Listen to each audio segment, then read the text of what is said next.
Oi, pessoal, eu sou a Tatiane, jornalista aqui na Brale. Olá a todos, eu sou o Heitor, faço parte do departamento de marketing na Brale.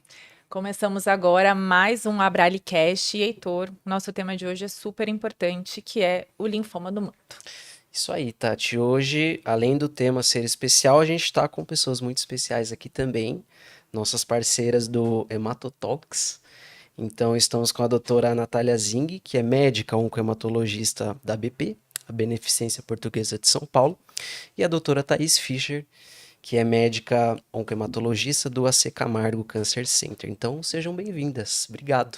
Obrigada, a gente estava ansiosa por Obrigada esse pelo convite. de estar aqui. A gente sabe a importância da Abrale para os pacientes, né, de apoio. Então, é realmente sempre bom estar aqui para conversar sobre linfoma e tantas outras neoplasias hematológicas. E comemorar aniversário, né? Isso, Uma exato. data Verdade. especial.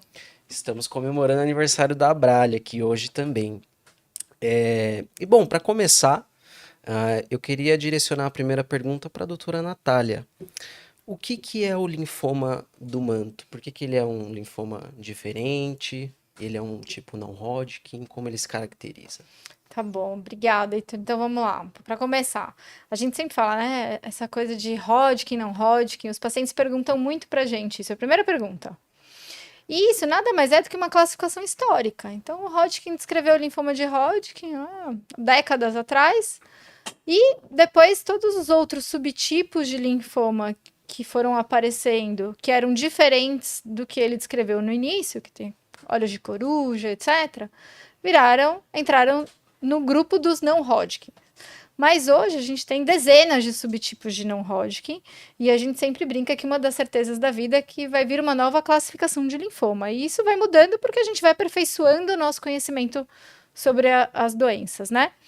E esses subtipos de nome, então, que a gente vai dando para os linfomas, nada mais é justamente do comportamento deles e basicamente de onde surgiu a mutação, né? Então, o linfócito é uma célula que todo mundo tem, os linfonodos todo mundo tem, né? As ínguas. E aí, em algum momento, sofre uma mutação e aquilo vai desenvolver uma doença oncológica, um tipo de câncer. E aí, conforme onde foi que ocorreu essa mutação, nesse processo de maturação do linfócito, a gente vai gerar um subtipo de linfoma e a gente vai dar um nome diferente. Então, os subtipos vão ajudar a gente, né, a entender melhor a doença, qual o tipo de mutação, como que é o comportamento dessa doença, clinicamente, quais são os achados na biópsia, na patologia, ou mesmo os achados em exames de sangue, etc. E depois o que muda também vai ser o tratamento, que aí a gente vai direcionar o tratamento para cada subtipo de linfoma. Perfeito. Perfeito. Doutora Thaís, o que característica o linfoma, o que caracteriza o linfoma do manto e ele é um linfoma indolente, ele é um linfoma agressivo?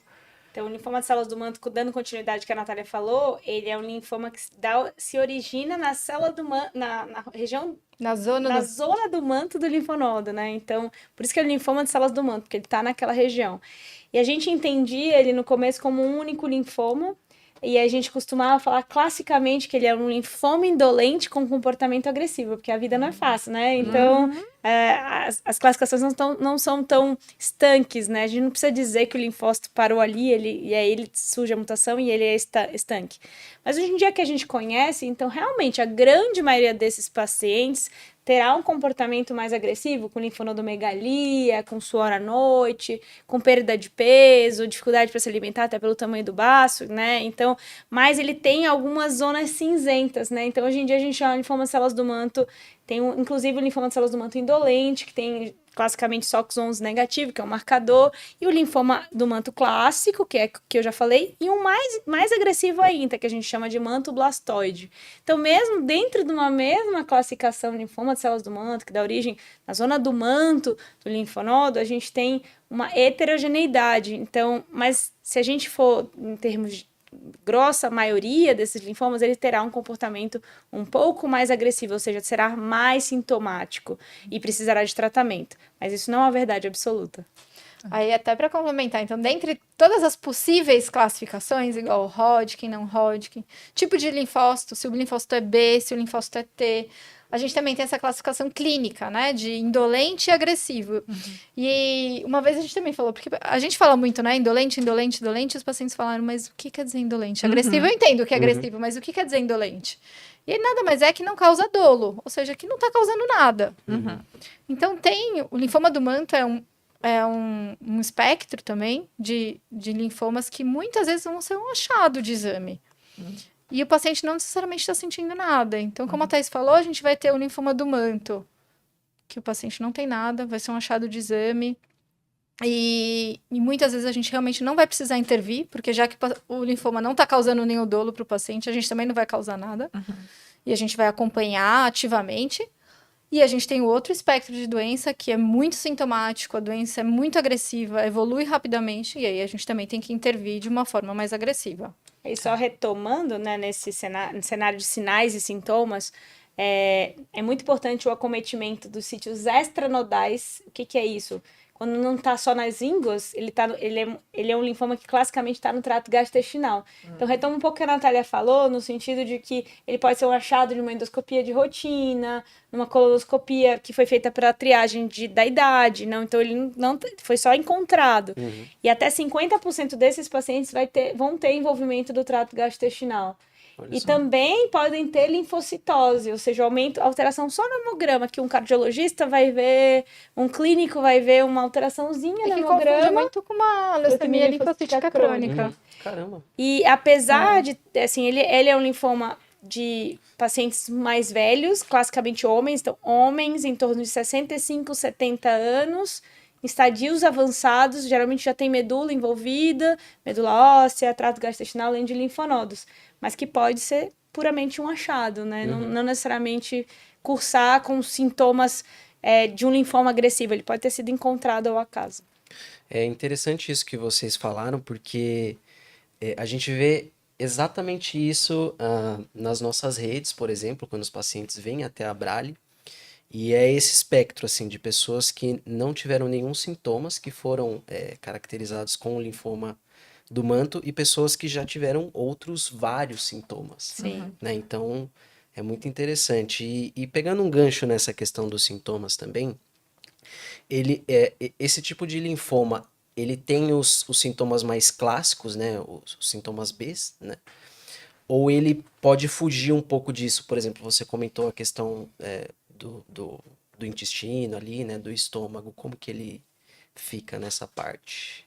Então, até tentando ser um acadêmico, assim, né? Igual a Thais estava falando, a gente tem esse manto que é mais indolente, que ele muitas vezes ele vai se apresentar só com o linfócito aumentado no hemograma.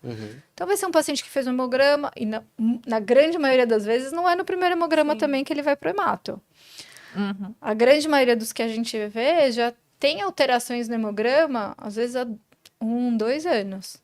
E aí, no começo, são pequenas alterações que passam desapercebidas, e aí, quando começa o linfócito a realmente uma contagem mais elevada, aí algum colega fala, opa, precisa de um hemato. E a Natália sempre fala isso, né? Quando a gente fala, você tem um hemograma antigo, aí você vai ver, aquela linfocitose já tava lá há um tempo, você consegue ver né? vermelhinho já há um certo tempo. Não só no primeiro exame que você pega, você pode trazer alguns exames antigos, ou você olha lá na última página, que tem aquela controle comparativo, você já vinha vendo uma linfocitose. E acho que vale também isso, assim, não é também para isso ser um alarme, para primeira vez que o exame vem alterado, todo mundo ficar desesperado. Óbvio, né? Quando as contagens são muito altas, realmente a gente fica mais atento. Mas essa linfocitose, ela tem que ser persistente também, né? Então, uma linfocitose ali mínima, às vezes pode ser uma virose, algum quadro infeccioso, mas se tem uma contagem mais elevada, se é persistente, a gente precisa olhar.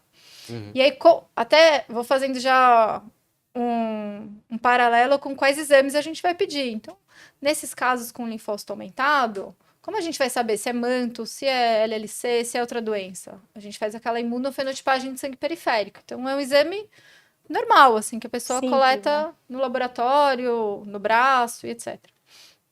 E aí, a gente vê a cara desse linfócito e o médico colega lá do laboratório é que vai dar o nome e sobrenome, dar aquelas assinaturas e falar, isso é um manto, isso é uma LLC e etc.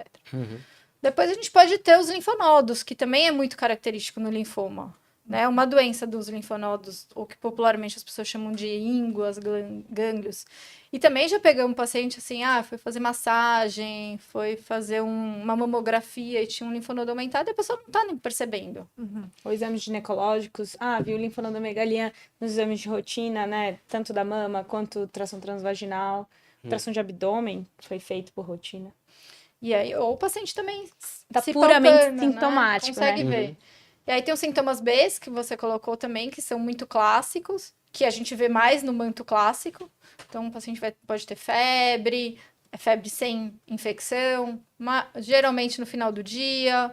Pode ter a sudorese noturna, e que é difícil a gente conseguir, às vezes, extrair esse dado do paciente, porque ele fala, mas eu transpiro muito, tá calor, ou menopausa. Então, eu sempre falo assim, ele tem que ser diferente do que é o habitual. Né? Então, tem que fugir do que é normal para você. E a perda de peso, que também a gente considera 10% nos últimos 6 meses. Eu costumo perguntar pro meu paciente, como é esse suor? Ele molha o lençol? Ele molha a fronha? Você precisa tomar banho quando você acorda, né? Precisa trocar de roupa? Geralmente, a sudorese noturna não é um suor qualquer, né? Então, a sudorese profusa. Então, que geralmente molha a fronha, molha a camisa. O paciente acorda realmente molhado, tem que tomar banho, troca de pijama à noite. Isso é uma coisa importante, porque às vezes a pessoa sua um pouquinho, às vezes até no cenário da menopausa, fica muito preocupada, né? Será que eu tô com sudorese noturna? A sudorese noturna, ela não deixa escapar, né? É difícil o paciente achar que isso é um sintoma. Isso é uma questão, mas ela é muito característica como sintoma B, né? Como sintoma constitucional. E aí quando tem o acometimento extranodal, que aí o sintoma vai vir. Pode ser um sangramento intestinal, pode ser uma anemia por deficiência de ferro porque tá perdendo por pólipos, pode ser uma dor no estômago, né? Um dado que é bem significativo no manto é que o baço, às vezes, empurra um pouquinho o estômago, dá dificuldade para se alimentar, assim como acontece na LLC e também. Até né? quem é mais magro, às vezes, consegue ver que a barriga fica mais estufada, tá mais endurecida. Cria uma protuberância, às vezes. Sim, fica duro, né, à esquerda. E eu imagino que se o paciente apresenta mais esses sintomas, não tanto os nódulos, a sudorese, porque eu acho que esse, até que é bem falado com relação ao linfoma, mas esses outros talvez ele confunda com outra doença gastro e talvez demore, porque daí vai em outro especialista e vai passando em médico, então não é tão simples assim, né? O fato de ele apresentar outros sintomas. Uma paciente em que a manifestação dela extranodal era uma lesão uterina. Então, ela começou no ginecologista, né? Então, é a mesma coisa. Pólipos uterinos, né? Essa é uma doença, o linfoma de células do manto é uma doença que gosta muito dos sítios extranodais. Então, ela é especial por isso. Até 50% desses pacientes, como eu falei, vão ter acometimento fora das ínguas, né? Fora dos linfonodos. Então, é bem assim, o linfócito, ele percorre o corpo inteiro, né? A grosso modo, assim, né? Falando, ele percorre o corpo inteiro. Então, a gente pode ter linfoma em qualquer tecido. Então, a gente tá falando mais do manto, que tem esses locais que ele gosta mais, né? Então, do trato gastrointestinal, mas, no geral, a gente pode ter linfoma no olho, na pele, na amígdala, na mama, no útero, na próstata, em todos os tecidos. Linfoma de nasofaringe também. Sim, é muito comum, na verdade. Mundo, né? A amígdala, né? O tecido linfóide associado à mucosa, aqui especialmente a amígdala, adenoide, elas todas têm um tropismo grande por manto. Não foi uma nem duas vezes que eu já vi pacientes apresentando com aumento de amidaliano também. Olha, que interessante. Muito interessante. E com relação ao tratamento? Então, assim, eu imagino que o paciente indolente não precise começar logo o tratamento, mas o paciente que é mais agressivo precisa. Quais são as opções de tratamento? Bom, a gente já evoluiu muito no manto. E o manto tem sido top 5, assim, das doenças mais faladas dos congressos e nas apresentações mais importantes. E Mas ressalto que nem sempre foi assim. Isso aconteceu de 2023 para cá. É bem recente. Bem recente. Ficou muito tempo marginalizado, com um tratamento meio padrão, e aí um tempo meio esquecido, e aí de 2023 para cá, a gente teve um grande avanço no infância. Porque é isso, voltando para o início da conversa, cada vez que a gente vai se aprofundando em conhecer as doenças, a gente começa a entender melhor elas e aí consegue direcionar tratamentos também mais específicos para cada subtipo. Então, o manto tá agora na moda e com tratamentos muito direcionados. E também esse ano foi muito importante no Brasil especificamente, porque a gente foi pioneiro na aprovação de alguns tratamentos também. Legal. Muito bom. Mas assim, então vamos falar em geral. O manto, por muito tempo, ficou baseado em quimioterapia. Depois veio o rituximab, aí, o que a gente chama de quimioimunoterapia. Então, a gente tem a quimio padrão associada com um anticorpo, com uma imunoterapia. Tinha a questão de transplantar e não transplantar. Então, uma parcela dos pacientes, a gente fazia esse tratamento com quimioterapia e transplantava. A gente ainda não consegue falar que manto tem cura, né? Então, pode ser que o manto volte. Então, a gente fazia esse transplante para tentar empurrar esse possível retorno da doença. E também, como a Thaís falou, né? Uma população mais idosa, muitas vezes os pacientes não vão ser elegíveis a transplante e também fazer quimioterapia. Aí, agora, a gente recebeu novas medicações no manto. Tanto na primeira linha, então, como eu falei, a gente foi pioneiro nas aprovações. A gente tem a aprovação do ibrutinib em combinação na primeira linha para o manto. E a gente também teve o acalabrutinib em combinação na primeira linha para os pacientes não elegíveis a transplante. E até mudou muito o nosso raciocínio em relação a transplantar ou não transplantar. Eu acho que é um grande alento, né? Por muito tempo a gente ficou falando de manto com restrições, né, de tratamento. Os tratamentos eram muito intensivos e às vezes os pacientes idosos não conseguiam realizar. A gente tinha pouco arsenal na segunda linha, ou seja, no cenário refratário recidivado. E aí esse ano realmente teve, de 23 para cá, uma mudança, uma revolução. Primeiro, inicialmente com os inibidores de BTK, quibrutinib, acalabrutinib, zanabrutinib no cenário refratário recidivado. E toda vez que a terapia é de muito sucesso no cenário refratário recidivado, a tendência é que ela vá para a primeira linha, né? Porque a gente sabe que o melhor tratamento no manto, ou qualquer doença considerada incurável, é o primeiro tratamento. Quanto melhor for esse primeiro tratamento, mais tempo vai durar. Todas as outras remissões serão menores do que a primeira, né? Então, isso é uma regra clássica para os linfomas. Resumindo, a gente vai precisar tratar menos pacientes na segunda linha e nas linhas subsequentes. E também dizer que a gente não deve guardar os nossos melhores tratamentos para depois, a gente deve usá-los o mais precoce possível. Então, esses inibidores de BTK saíram do cenário da refratário recidivado para a primeira linha, melhorando muito e questionando as certezas que a gente tinha, especialmente quanto ao transplante, se a gente realmente vai precisar transplantar, quem que a gente vai precisar transplantar, e até mesmo, como foi discutido na plenária, será que a gente vai voltar a transplantar alguém, né? Então, a gente questionou as nossas próprias certezas. E toda vez que tem mudanças de paradigma, eu acho muito emocionante, porque a gente entende a medicina como ela com verdades transitórias, a gente tem que continuar evoluindo, né? Então, questionou várias certezas. O manto não é estanque, ele é um tom de cinza, ele não é uma doença só. E a gente não precisa fazer o mesmo tratamento para todo mundo. E um tratamento que a gente tinha, que era o transplante na primeira linha, como uma certeza, deixa de ser uma certeza. E a grande maioria dos pacientes hoje em dia, 2025, talvez isso mude daqui a 6 meses, não vai precisar transplantar. E para aqueles pacientes mais idosos e frágeis, que a gente tinha uma limitação muito grande, a gente teve a incorporação de novas drogas também, e em bula também, porque a gente tinha opções de tratamento, como por exemplo a bendamuxina, mas ela não estava em bula, principalmente na bula brasileira, com dificuldade de acesso para os pacientes. Vocês participam do acesso dos pacientes, então era uma questão. Então, vindo novas terapêuticas, estabelecendo bula, garante maior acessibilidade aos melhores tratamentos também. Sim. Né? E aí, na segunda linha, a gente já também teve inovações, né, com a incorporação dos inibidores de BTK já estavam estabelecidos, mas com a associação com venetoclax, que também já foi aprovado, ganhando também, e muito em breve a gente já teve a aprovação no Brasil da terapia celular para o manto também, ainda sem precificação, mas com uma perspectiva realmente para pacientes que a gente não tinha absolutamente nada a oferecer, agora, mesmo na terceira linha, a gente tendo novas possibilidades. É incrível. E isso é interessante, né? Eu imagino que esse boom que vocês comentaram do linfoma do manto tenha muito a ver com a questão do CAR-T também, ou não. Está desassociado por enquanto. Na verdade, acho que foi de tudo. Foi porque de tudo, né? foi para pacientes recidivados refratários, como a Thaís colocou, do IBTK com BCL2, foi para a primeira linha, foi para a primeira elegível, não elegível, tem o CAR-T. A gente tem pesquisa clínica que também tem aumentado muito a pesquisa clínica no Brasil para todas as doenças, né? E manto é uma delas que se beneficiou também da pesquisa. A gente ainda não tem comercialmente o bispecífico, mas a gente teve o bispecífico em pesquisa clínica. Sim.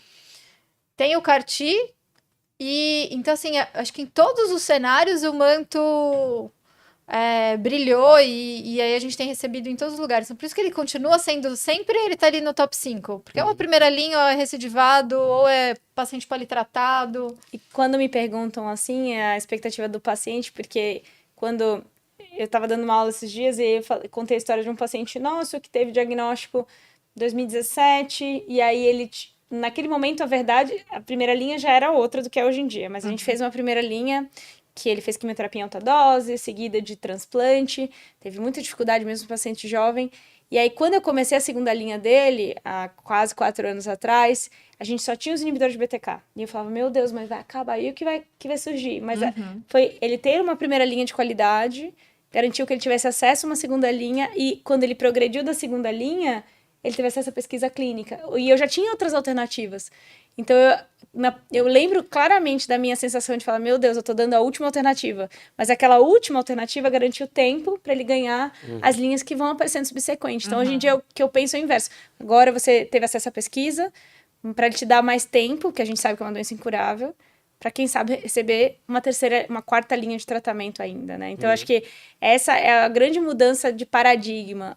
Você não tem um ponto final ainda nessa doença. O que tinha era muito comum, porque diferente das outras doenças, no paciente que progride sintomática, a principal causa de óbito no manto é o manto mesmo, é o linfoma do manto. O paciente morre de linfoma. Olha. Então, diferente do LLC, que morre de infecção, por exemplo. Então, o paciente morre de linfoma. Então, eu me lembro de ficar muito insegura que eu estava dando a última linha para ele, e aí passou 2 anos, surgiu inúmeras possibilidades. E continuam surgindo. Então, na terceira linha dele, eu falava, não, tudo bem, daqui a pouco vai surgir mais um pouquinho, ter ele mais vai uma ter nova. mais uma possibilidade de E tratamento. também tá sendo muito rápido, desde assim, da apresentação do congresso até a incorporação. Então, assim, além de todo esse acesso com pesquisa, igual o Thais falou, de também quantas coisas estão vindo rápidas para o Brasil. A gente foi o primeiro país a aprovar. Sim. Isso é muito importante, né? Porque a gente tende a achar que aqui no Brasil, e claro, a gente sabe que existem inúmeras dificuldades, Sim. especialmente, né, no sistema público de saúde, plano de saúde também, enfim, a gente sabe das dificuldades, porém é importante a gente falar aquilo que é bom também, né? A Então, o incorporação Brasil... de novas tecnologias, né? Exato. Porque acho que antes ficava muito distante, sabe? É. Você já falou isso várias vezes, assim. A gente tem uma experiência fora, seja no congresso, seja numa preceptoria, enfim. E aí você fala, poxa, mas quando eu vou usar isso na prática? E era muito distante, e agora a gente consegue ver que esse tempo está reduzindo também. E o principal ator é o Martin Drelling, ele em Lugano, que foi na Conferência Mundial de Linfoma, ele falou assim, nossa, o Brasil está sendo pioneiro, ele falou na plenária, né, o Brasil está sendo pioneiro na aprovação do Triangle. Aí eu me lembro de estar na plateia e falar, nossa, eu não estava sabendo disso, né? Não sabia, e porque saiu uma semana depois, ele já tinha sido notificado. Informação. Aí eu falava, sério, mas eu não estou sabendo, né, de que já foi aprovado. Muito importante. Os pacientes agradecem bastante esse Sim, tipo de inovação, né? É isso que eu ia falar. Sempre quando há essa quebra de paradigma que vocês comentaram, a qualidade de vida dos pacientes tende a melhorar um pouco também, né? Exatamente. Mas nem tudo são flores também. Infelizmente. Entrando um pouquinho na parte dos efeitos colaterais. Quais são os possíveis efeitos que um paciente de linfoma do manto pode ter com relação a esses diversos tratamentos que vocês mencionaram? Eu sempre falo que não tem almoço grátis, né? Não. Então, não tem almoço grátis. Mas, diferente de muitas doenças, o paciente do linfoma do manto que precisa de tratamento é um paciente muito sintomático, tá? Então, ele tem muito sintoma do linfoma. Então, esse é um paciente pouco queixoso. Diferente, por exemplo, de uma leucemia linfocítica crônica, que o paciente vai convivendo e ele não é tão sintomático no sentido de febre, suor à noite, perda de peso, sintomas constitucionais. Ele tem, mas numa proporção menor. Eu falo que o paciente com linfoma de células do manto é um paciente mais doente. Por ele ser mais doente, ele se beneficia muito do início do tratamento. Então, ele tem menos queixas de eventos adversos. Mas vamos lá, o que efetivamente está descrito, né, como evento adverso. Os inibidores de BTK, que são essa nova droga revolucionária, eles são classicamente, todos eles, de classe, aumenta o risco de sangramento, né, então, que a gente chama de pequenos hematomas, sangramento nasal, gengivorragia. Eles agem como AS, por exemplo, o ácido salicílico, eles diminuem a agregação plaquetária, então tem aumento o risco de sangramento. Eles são notadamente cardiotóxicos, né? Porque a gente tem uma brutonquinase no coração também, então eles agem lá. Obviamente, quando a gente vai melhorando a qualidade das drogas, a gente vai melhorando a seletividade, vai diminuindo, mas por classe eles causam hipertensão, arritmia cardíaca, né? Eles podem causar insuficiência cardíaca, então a gente precisa Mas calma, fazer... também não é pra todo mundo. Não, precisa ser vigilante. Pode Mas- acontecer, mas ainda mas não vai ter. existe, Tá. exato. Assim, mas é feito de classe. Mas a gente tá falando 10% dos casos, 15%, mas é um evento de classe. Mas eu acho que isso é importante saber, que são eventos manejáveis. Então, o conhecimento também é poder. Se você sabe que é uma droga que causa sangramento, você vai fazer as orientações contra o sangramento. Você vai Você ficar sabe mais que é uma atento, droga né? cardiotóxica, você vai ter um acompanhamento mais de perto do cardiologista, né? E esse eu acho que dos inibidores de BTK, que foi uma grande revolução. Todos eles podem causar um certo grau de supressão imunológica, que é muito comum na hematologia. Até porque, assim, a gente tem que lembrar que é uma doença do sistema imune, né? É. É uma doença do linfócito. Todos os linfomas, você já vai, pela doença, Atacar. ter uma imunidade mais baixa. Uhum. E é o nosso maior medo, ter infecção durante todo o tratamento. E até voltando, assim, porque tem que ser sempre uma balança, sabe? Entre a eficácia, o tratamento e eventos adversos, toxicidade. Porque é isso, não tem almoço grátis. Então, aquele paciente que a doença não está causando dolo, a gente não vai propor algo que pode trazer algum efeito colateral sempre que ele não está sentindo nada, né? Trazer um sintoma que ele não está sentindo nada. Já o paciente que, igual a Thais falou, que é muito sintomático, ele realmente vai ter muito benefício do controle da doença. Ele vai até agradecer pelo Sim. efeito É muito agradecer, comum né? os pacientes se sentirem muito melhor quando Mas começam assim, a eu tratar. acho que é importante que, do jeito que a gente veio caminhando na evolução dos tratamentos, em relação à eficácia, a gente sempre foi olhando relação toxicidade. Sim.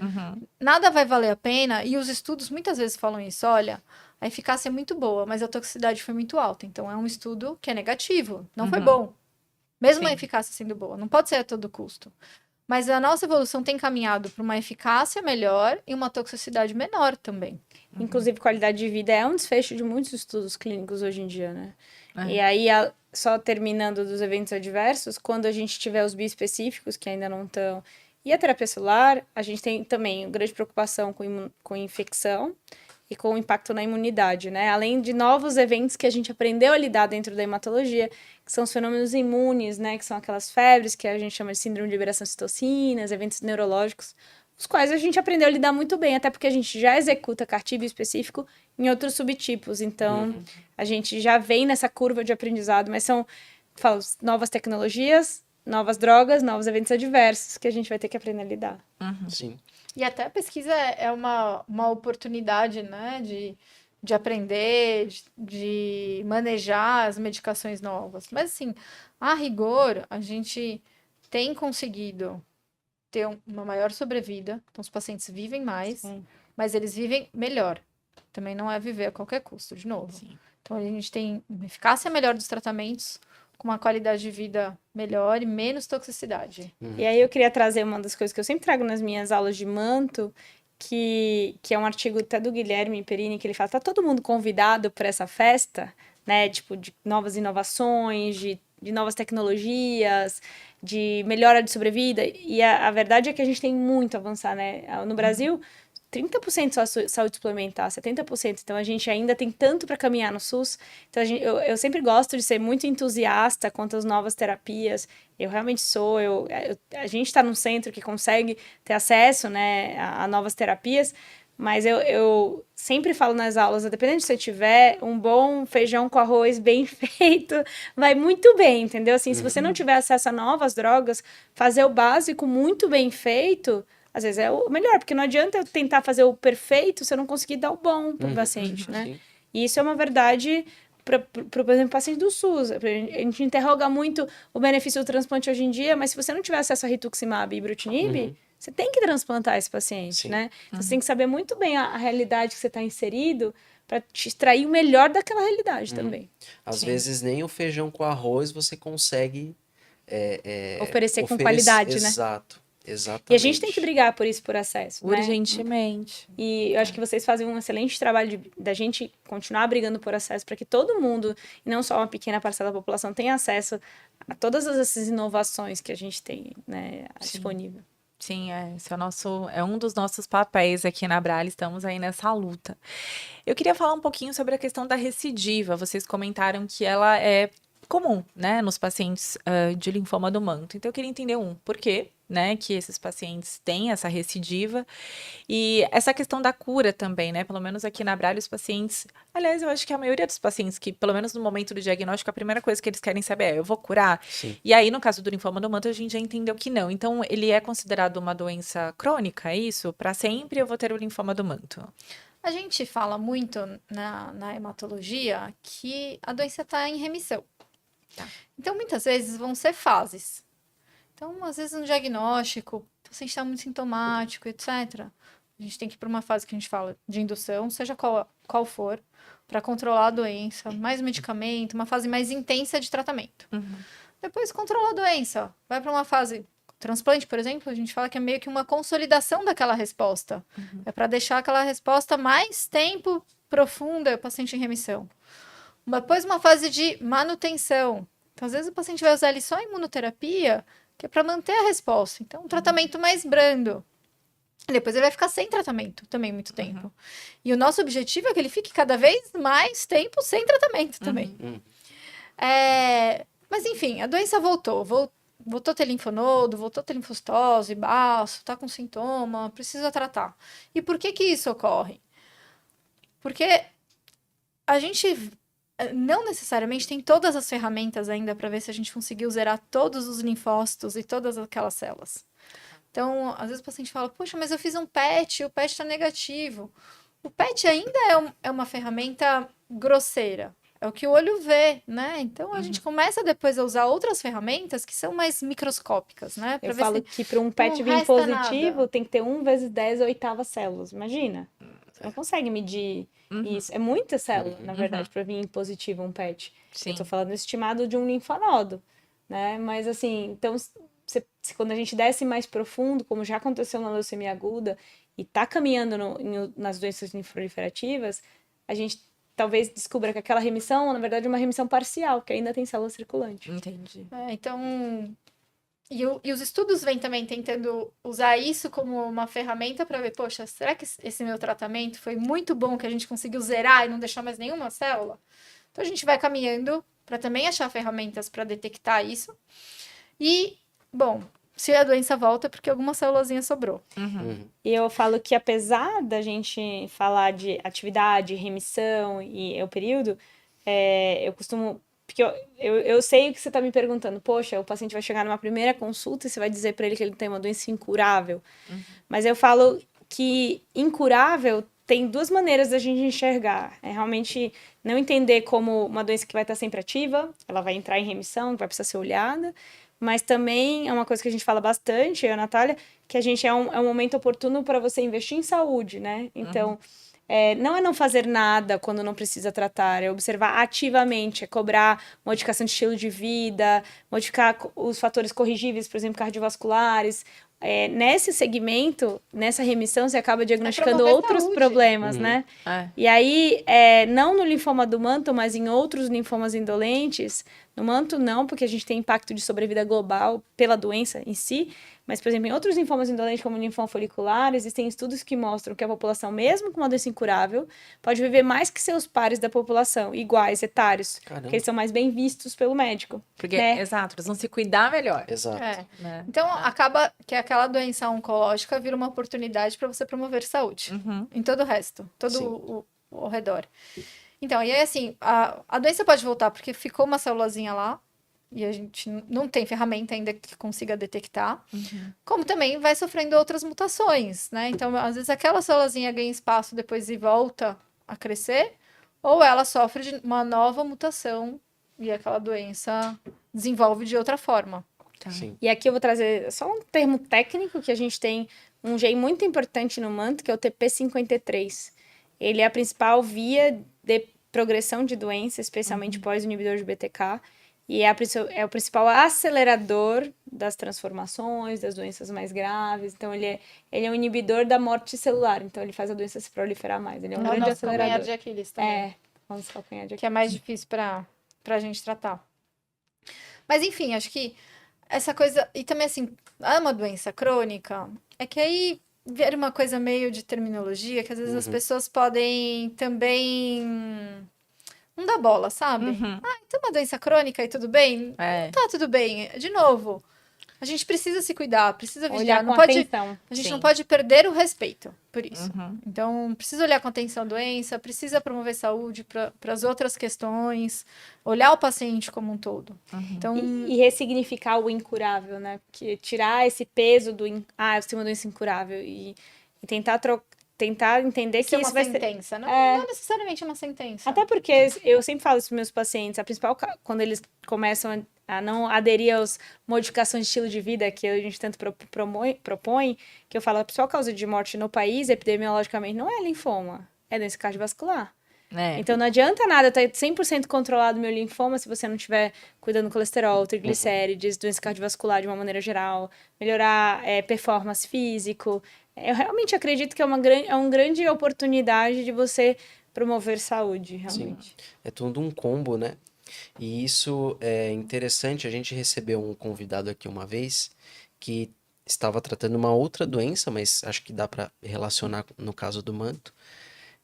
Foi num protocolo totalmente diferente, né? Entrou pro Watch and Wait. E ele dizia que o paciente falava assim, doutor, parece que eu não vejo a hora de ter a doença.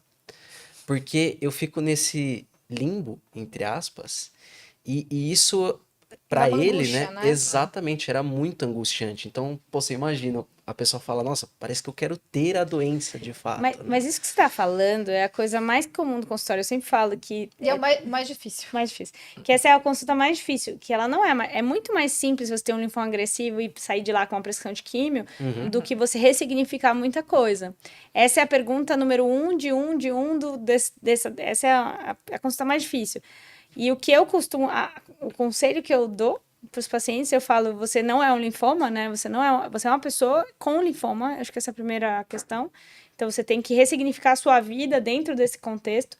E a segunda é que o tratamento, ele não vai te isentar de continuar fazendo tudo que a gente está pedindo.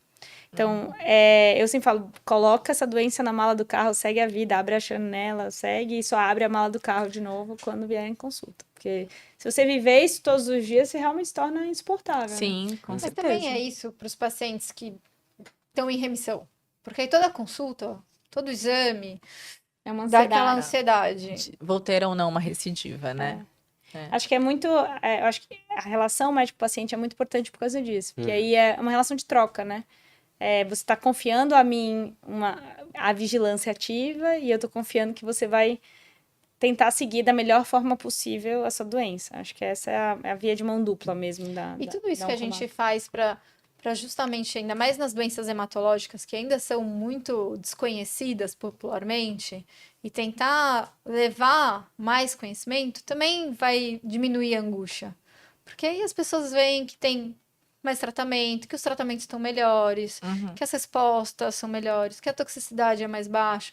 Então também dá um acalento de você falar, se amanhã eu vou precisar, se eu já tratar a primeira vez, se eu já tratar novamente, eu sei que eu tô num cenário mais organizado, que as respostas são melhores, e não considerar tudo ser uma sentença. E Sim. valorizando vocês mesmo da Bralha, tem uma paciente minha que ia toda consulta, ela falou, mas ela continuava sagazmente buscando, que ela só ficou tranquila quando ela descobriu que tinha outras pessoas em Watch and Wait na Bralha. Então foi muito interessante. Ela falou assim, nossa, Thaís, eu acreditava em você, eu confiava em você, mas o dia que eu descobri que existia outras pessoas em Watch and Wait na Bralha, aí sim que eu relaxei, né? Então acho que essa aqui fica meu enaltecimento, né? Ah, Pelo que papel legal. de esclarecimento. Né? Obrigado. Bom, antes da gente caminhar para o final aqui da nossa conversa, só queria perguntar para vocês se existe algum estudo clínico para pacientes de linfoma do manto sendo feito atualmente? Existe algo ou não? Para a primeira linha não tem, definitivamente. Para a segunda linha, a gente tinha 2 estudos clínicos abertos. A Camargo tinha um, que era com bispecífico, que já fechou o recrutamento. E acho que a Redditor tinha um também com inibidor de BTK e anti-BCL2, que também já fechou. Mas a gente tem na BHH um portal que tem todos os estudos clínicos abertos, então eu estimulo os pacientes a sempre buscarem, porque isso é muito transitório. O que eu tô falando agora, às vezes não é verdade daqui a 3 meses, daqui a 2 meses. Então, dentro da página da Sociedade Brasileira de Hematologia e Hemoterapia, tem a atualização constante dos estudos clínicos abertos no país. Então, acho que cabe aí realmente a divulgação. E tem sido muito rápido mesmo. As pesquisas têm Aberto vindo e fechado. muita pesquisa. E abre e fecha. Tem pesquisa que às vezes você prevê que vai conseguir recrutar seus pacientes em um tempo e recruta em menos ou demora mais. Então, é muito difícil acompanhar. Eu acho que é sempre que você, médico, tem um paciente, ou você mesmo um paciente, que eu acho que também o paciente tem que ser ativo no seu tratamento. Eu sempre falo, ó, não pode largar tudo na minha mão, não. A gente tem que ir junto, tem que dar a mão e ir junto. Sim. Então, tanto o paciente quanto o médico assistente buscar, olha, tô com esse cenário de paciente, vamos ver se tem alguma pesquisa aberta? Porque às vezes não tem ali ao seu redor, mas tem em alguma proximidade. Algumas pesquisas, inclusive, proporcionam que o paciente viaje para receber o tratamento. Então, mesmo que às vezes você não tenha na sua cidade, às vezes uma cidade próxima, até um pouco mais distante, também pode ser viável. Então, a BHH é bom porque você tem uma noção já do território brasileiro mesmo. Então, às vezes você não vai se encaixar no seu centro, por exemplo, às vezes na BP eu não vou ter uma pesquisa para o meu paciente, mas no AC tem, ou em outro hospital tem, então a gente sempre tem que fazer essa busca. E é constante, porque realmente é muito dinâmico. Sim. E a pesquisa clínica realmente precisa ser valorizada. Que bom que temos mais pesquisas clínicas, né, acontecendo aqui no Brasil. Acho que agora sim, chegando ao final, quero muito agradecer a participação de vocês, essa parceria aqui entre vocês, nós, Hematotalks.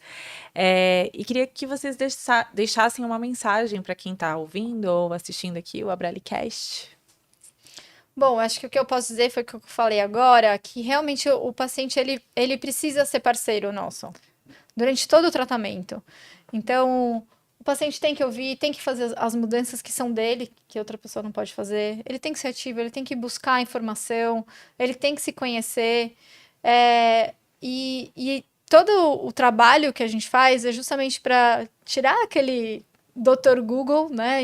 Só ficar em uma busca ali no limbo, que realmente é no limbo, para uma busca mais científica, com lugares que têm um direcionamento melhor, que tem realmente um conteúdo mais palpável para o paciente e familiares, e outros colegas médicos também. Acho que a minha mensagem, eu sempre falo em todos, que conhecimento é poder, né? Quando a gente puder ter mais conhecimento, difundir informação, acho que é por isso que também a gente faz o podcast.